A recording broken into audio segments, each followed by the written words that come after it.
itu juga tadi udah disinggung tuh Mas, tentang pengolahan sampah makanan. Selain mungkin yang kalau yang, edible itu paling baik adalah kita ya memperlakukannya sebagai makanan yang bisa dimakan dan disalurkan ke pihak yang tepat gitu. Tapi kalau misalnya, eee, yang udah nggak layak makan gitu, kayak tadi sisa makan yang memang ya udah nggak layak lah untuk kita kasih lagi ke orang lain. Nah itu kan artinya kita harus olah itu antara kalau yang saya Ya, tahu Mas, sekarang ini, produknya itu antara kompos atau pakan ternak gitu ya Mas ya, yang umum gitu ya. untuk mengolah itu. Nah tapi, eee, ada nggak sih Mas mungkin, sekarang ada inovasi yang berkembang atau mungkin ada teknologi yang berkembang gitu yang bisa menghasilkan produk selain 2 itu yang mungkin, value-nya lebih tinggi karena kan, pupuk dan pakan ternak kayaknya, kalau misalnya itu, eee, mau dikembangkan gitu ya Mas, apa namanya, pupuk dan pakan ternak ini pengolahannya artinya kan harus ada, menjamin, peluang bisnis atau pemasukan juga yang besar, keuntungan yang besar. Tapi kan kayaknya setahu saya pupuk dan pakan ternak ini juga nilai ekonominya nggak terlalu tinggi. Ada nggak sih Mas, solusi atas itu atau ada teknologi lain nih untuk menghasilkan produk selain pupuk dan pakan ternak itu?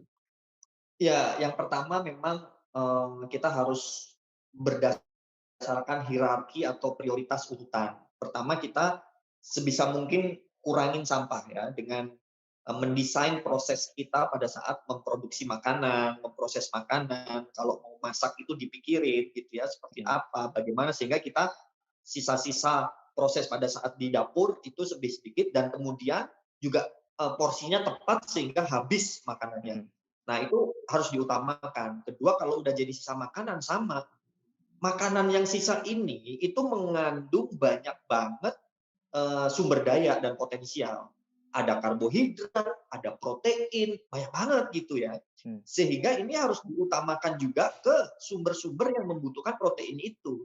Dan juga membutuhkan ini menjadi unsur-unsur yang baik, ke hara, ke pertanian. Jadi menurutku tetap yang utama adalah mengembalikan ini ke dalam siklus yang awalnya, gitu. Jadi kalau sebisa mungkin harus ke, feed tadi industri, jadi pakan ternak, yang kedua memang jadi kompos. Yang menjadi challenge adalah menurutku lagi-lagi adalah distribusi kebijakan. Kita itu Mas, punya yang namanya subsidi pupuk. Banyak banget Oke. subsidi pupuk di Indonesia. Kalau Iya. kita pro kepada isu ini, tentu maka dari itu ini harus disubsidi juga supaya harganya dalam proses produksi dan lain-lain semua orang lebih bergairah untuk memproduksi kompos dan benar-benar terpakai dengan baik, dengan prasyarat kualitas tertentu tentunya ya. Tapi ini perlu ada, intervensi stimulus supaya ini termanfaatkan dengan baik ya, orang-orang marketnya juga lebih baik. Nah yang lagi ramai sekarang itu adalah metode black soldier flies. Jadi black Oh, soldier oke, flies Mas. ini sisa-sisa makanan yang rendah serat, yang tidak ada bagian keras-kerasnya, tapi tinggi Mhm. karbohidrat, tinggi protein, dan lain-lain, itu dijadikan pakan, belatung atau maggot dari lalat hitam.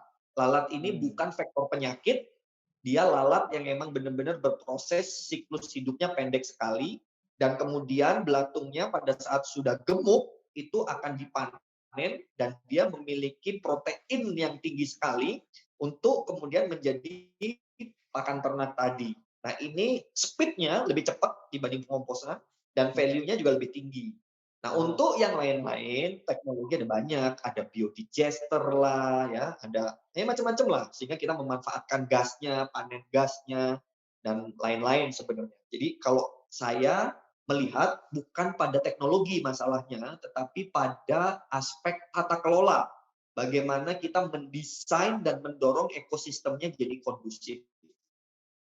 oke, Mas. Berarti sebenarnya potensi tadi bukan masalah, teknologinya. Jadi walaupun sekarang teknologinya misalnya kebanyakan untuk diolah menjadi pupuk gitu, cuma permasalahannya adalah, pupuk yang banyak sekarang digunain itu masih disubsidi pemerintah. Mungkin ini masalahnya kayak antara energi fosil dan energi terbarukan gitu ya. Jadi energi terbarukan, nggak berkembang, kalah saing karena, energi fosil lebih disubsidi gitu sama pemerintah. Berarti ke depannya itu fokus pemerintah seharusnya lebih di gimana kita, menciptakan enabling environment gitu untuk produk-produk kayak kompos, pupuk dari sampah makanan dan produk-produk sederhana pakan ternak itu yang berasal dari daur ulang ini, eee, menjadi bisa bersaing gitu kan. Intinya di situ Mas ya, berarti bukan masalah kita seberapa canggih teknologinya dan lain-lainnya kayak gitu. Nah, tadi kan juga udah disinggung nih, dari hierarki pengelolaan sampahnya itu yang pasti yang paling penting adalah gimana kita gitu ya, gimana kita memasak. Nah itu, mungkin bisa dielaborasi lebih, eee, lanjut lagi nih Mas, di perannya masyarakat sebagai konsumen ini selain tadi, masaknya itu harus dengan cara yang benar dan juga dengan porsi yang sesuai yang dibutuhkan, ada lagi nggak Mas, sebagai konsumen ini tips-tips gitu? Karena kan ini pendengar dari podcast ini, mungkin, pengen berkontribusi dalam menyelesaikan masalah food waste di Indonesia, namun, ya perlu mungkin beberapa tips masukan dari Kak Sano ini apa saja yang bisa dilakukan, masyarakat gitu secara Ya, individu? jadi cara-cara mengurangi food waste di level rumah tangga individu itu seperti yang tadi sempat disinggung sebentar.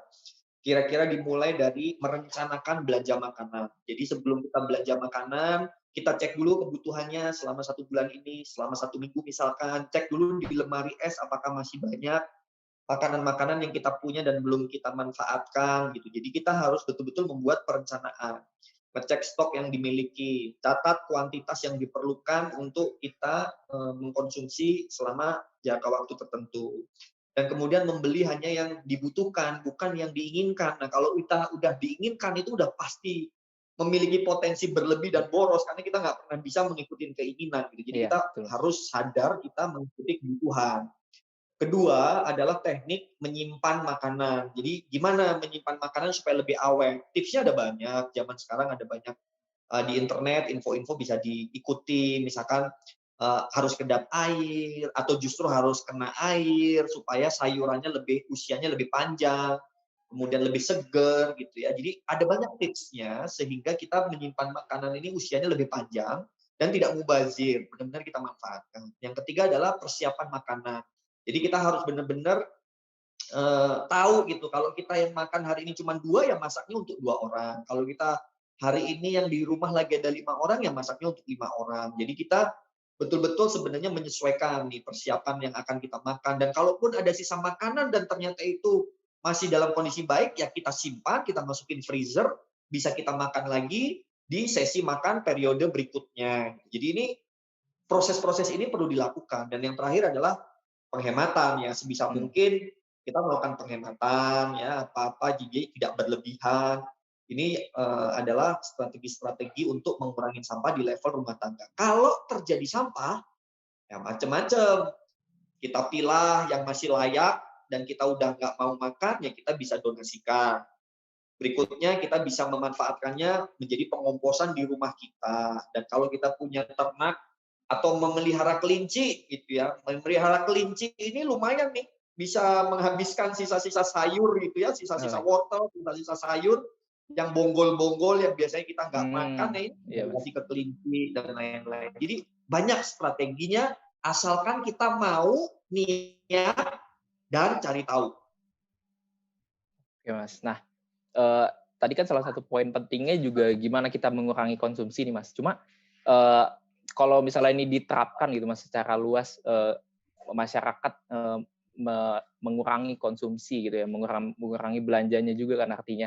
Nah, menurut Mas Hanu, apakah ini solusi yang, tepat untuk diutamakan gitu? Apakah ada, trade off-nya gitu ke ekonomi gitu Mas? Mungkin karena konsumsi masyarakat mungkin secara agregat turun gitu Mas, karena solusi ini atau memang ini emang harus dilakukan gitu, walaupun dengan, eee, apa, eee, ekonomi gitu mungkin yang dikorbankan akibat, kita emang pengen mereduksi sampah secara signifikan gitu Mas? Sebenarnya justru kita bisa mengalihkan buying power kita yang sebenarnya sia-sia gitu ya, yang jadi Mmm, sampah, ke hal-hal lain yang lebih impactful dan lebih produktif yang mendorong ekonomi lebih maju. oke. Contoh, misalkan kita yang biasanya belanja sekitar 1 juta karena pola kita boros, kemudian kita melakukan audit atau pendataan sehingga sebenarnya kita cukup belanja 700.000 misalkan ya. Nah, duit yang 300.000 ini bisa kita alihkan ke hal-hal lain dalam proses ekonomi yang juga memiliki dampak. Mmm, Jadi sebenarnya kalau dilihat secara agregat, yang kita punya tetap 1 juta. Jadi 300.000 yang lainnya bisa kita alihkan ke hal-hal yang malah mungkin memiliki dampak lebih besar terhadap ekonomi. Jadi artinya pola keselarasan terhadap lingkungan itu bukan kemudian menjadi salah satu hambatan kita khawatir terkait pertumbuhan ekonomi. Kita bisa membangun bisnis model yang lain, Mas. Misalkan ya, mungkin ini contohnya bukan makanan ya, saya coba kasih contoh Iya. aja, terkait lampu misalkan. Selama ini kita beli lampu, kalau rusak kita buang, terus kita beli lagi, ya. Dan bahkan ada beberapa artikel yang menunjukkan bahwasanya produsen lampu itu memiliki kesengajaan untuk mendesain lampu yang sebisa mungkin rada cepat mati supaya beli lagi gitu ya, Iya, kira-kira iya. gitu. Ada tuh artikelnya gitu ya. Oke. Tapi akhirnya menciptakan sampah, kita boros, kita sia-sia. Jadi materialnya jadi kita buang kan, ada kaca, ada logam dan lain-lain, terus kita beli lampu baru. Nah, dengan bisnis model rental atau sewa, itu secara ekonomi pertumbuhan atau perputaran uangnya bisa jadi sama gitu. Jadi Hmm. ada perusahaan yang sekarang bukan menjual lampu, tetapi menjual sinar. Artinya apa? Membayar sinarnya gitu. Kita membayar nyalanya lampu secara berlangganan. Setiap bulan kita bayar, setiap bulan kita bayar. Kalau lampunya rusak, si yang menjual sinar ini akan memperbaiki lampunya supaya nyala lagi gitu. Oke, Nah, Mas. ini yang disebut dengan bisnis model circular economy. Nah, bagaimana kita mendesain urusan food waste ini juga ada upaya circular economy.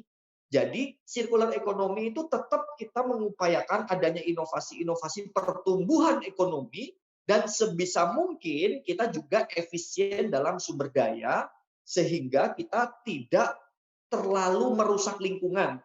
Pertumbuhan ekonomi itu justru selaras dan tidak beresiko terhadap lingkungan menjadi terdegradasi. Nah, ini yang perlu kita pikirkan, Mas. Oke, Mas. Makasih banget buat jawabannya. Itu adalah pertanyaan terakhir, Mas. Tapi sebelum menutup mungkin ada closing statement dulu nih, Mas, karena kan podcast ini sebenarnya adalah rangkaian dari podcast Food Loss and Waste. Jadi ada terdiri dari 2 podcast. Sebelumnya ada podcast Food Loss, sekarang ada podcast Food Waste. Nah, untuk menutup rangkaian podcast kali ini, apakah ada closing statement secara overall aja untuk permasalahan nggak hanya food waste tapi juga food loss juga di Indonesia, Mas? Silakan, Mas. Ya, menurut saya dengan adanya podcast ini menunjukkan bahwasanya pemerintah mulai memiliki perhatian terhadap Hmm. isu persampahan gitu ya. Teman-teman dari Bappenas, Sekretariat Pembangunan Rendah Karbon ini artinya sudah mulai melihat bahwasanya perlu ada intervensi dan upaya-upaya mulai dari penyadaran, kajian, intervensi kebijakan dan lain-lain. Itu patut kita apresiasi dan kita syukuri. Kedua, kita perlu dorong, kita perlu bantu pemerintah dan juga kita secara proaktif juga sudah mulai melakukan perubahan tanpa harus dipaksa gitu loh. Jadi nggak usah nunggu law enforcement gitu, karena kita sudah Iya. tahu, katanya orang yang sudah tahu dan tidak melakukan dosanya lebih banyak gitu. Jadi pendengar podcast yang udah tahu kalau buang-buang sampah itu jadinya berbahaya, jadi jangan buang-buang sampah gitu. Jadi yuk kita Iya, siap melakukan siap perubahan siap, Mas. sebisa mungkin dan kita bangun Indonesia ini menjadi lebih baik dan semoga target pengurangan karbon bisa kita capai bersama-sama. Thank you. Amin amin amin. Thank you banget, Mas. Makasih untuk jawaban dari semua pertanyaannya, sangat insightful sekali. Dari podcast ini kayaknya seharusnya udah kebayang banget nih mulai dari A sampai Z tentang masalah sampah makanan di Indonesia. Makasih buat Mas Hano. Jadi dengan perairan podcast kali ini itu juga menutup rangkaian podcast Food Loss and Waste oleh podcast LCDI. Saya juga selaku host di sini mengucapkan terima kasih buat Mas Hano dan juga seluruh pendengar podcast LCDI.